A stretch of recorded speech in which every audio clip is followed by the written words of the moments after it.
Welcome to our conversation on how current wars are realigning geopolitical alliances, particularly across Eurasia. Absolutely. It's incredible to see how conflicts are drawing together nations like Russia, China, Iran, Pakistan, and North Korea. Right, and what's fascinating is that analysis by Dr. Rose shows that these wars aren't just isolated conflicts, they're actually uniting these major powers into something like an informal Eurasian alliance. Yep, exactly. And it's interesting because these are some of the most um, ideologically and historically diverse nations coming together for common strategic aims. For sure.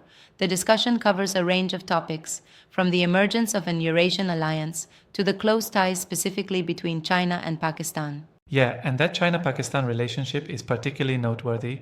They seem to have found common ground in geopolitical and security interests.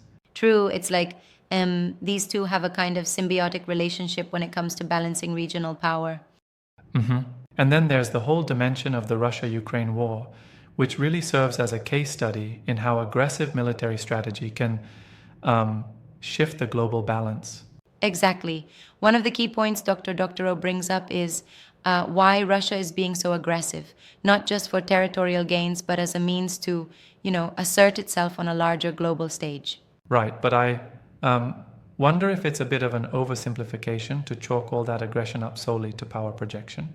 There might be deeper historical context involved. That's a fair point.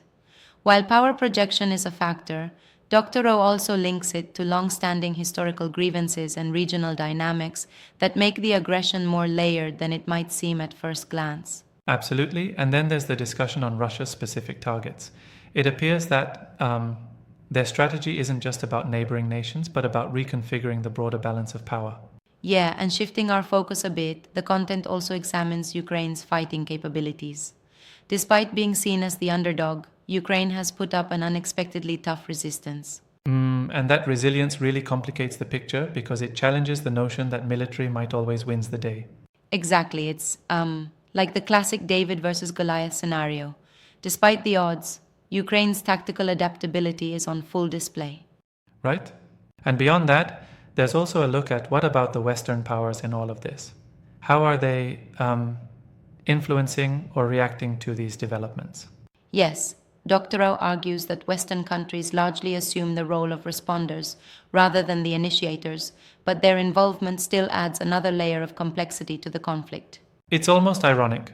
Wars are typically seen as divisive, yet here they catalyze a sort of unexpected alignment among these nations.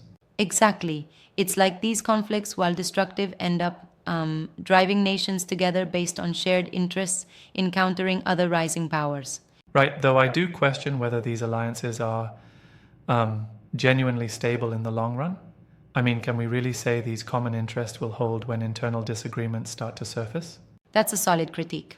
The alliance appears to be more of a tactical convergence, a temporary pooling of resources rather than a permanent strategic bloc. Yeah, exactly. Just like historical wartime alliances that form quickly in reaction to a crisis and then dissolve once the immediate threat subsides. Absolutely.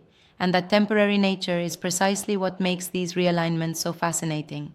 They're reactive and often unpredictable. And Dr. O's work, including his new book, War Diaries, Volume 1, The Russia-Ukraine War, 2022-2023, really adds depth by providing a documented timeline of these geopolitics.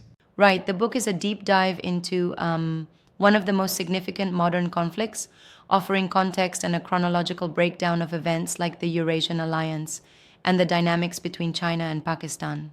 It's definitely a comprehensive look, and I appreciate how the chapters are structured to cover various facets, from military strategies to diplomatic maneuvers. Exactly, and it's like each chapter peels back another layer of nuance, whether it's dissecting why Russia is so aggressive or the sophisticated ways Ukraine is managing its defensive capabilities. Yeah, that structure really helps break down a very complex subject into digestible pieces. But do you think the narrative might lean too heavily into determinism, suggesting these alliances are inevitable outcomes of war? I see what you mean, and that's a valid concern. While Dr. O convincingly shows how conflicts can realign powers, there is a risk of overemphasizing the inevitability of these alliances without fully considering the potential for internal conflicting interests. Right?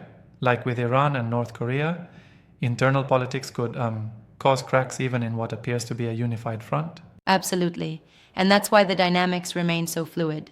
It's a reminder that while wars might bring nations together temporarily, those bonds can be as fragile as they are strategic. Definitely. And what about the broader strategic implications?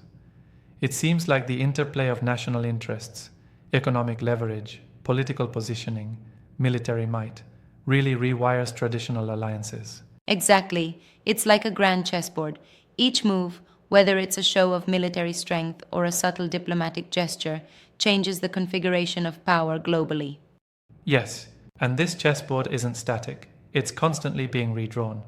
Domestic pressures, public opinion, economic vulnerabilities, all these factors feed into how sustainable these alignments are. That's true, and domestic politics play an enormous role. Take Ukraine, for example. Its internal resolve and national identity have been pivotal to its continued resistance. For sure, the blend of national pride and pragmatic military strategy creates a powerful narrative that influences the international community's response.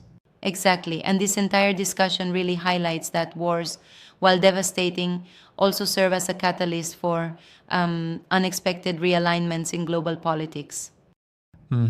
It's a balancing act, isn't it? On one side, you have the explosive impact of war, and on the other, a slow, almost inevitable recalibration of alliances. Precisely. And though it may be disconcerting that wars can catalyze such alliances, it also underscores the adaptive nature of nations in meeting existential challenges. Right? So, while these shifts might seem inevitable, they are also highly contingent on a host of variables: internal politics, economic conditions, and much more. Exactly, and that's why, despite the grim nature of war, these discussions remain vital. They help us anticipate and understand the evolving international order. Couldn't agree more. Every move on this global stage is interwoven with historical narratives and modern ambitions. It's all incredibly complex but fascinating. Absolutely. And this complexity is what makes exploring these subjects so important. They remind us that international relations are like not set in stone. They're dynamic and ever changing. And as global dynamics evolve, so too will the nature of alliances.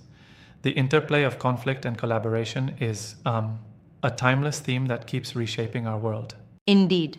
And while it's unsettling to think about, this analysis also offers a path to understanding the potential outcomes of modern conflicts. A reminder to always stay informed and critical. Absolutely.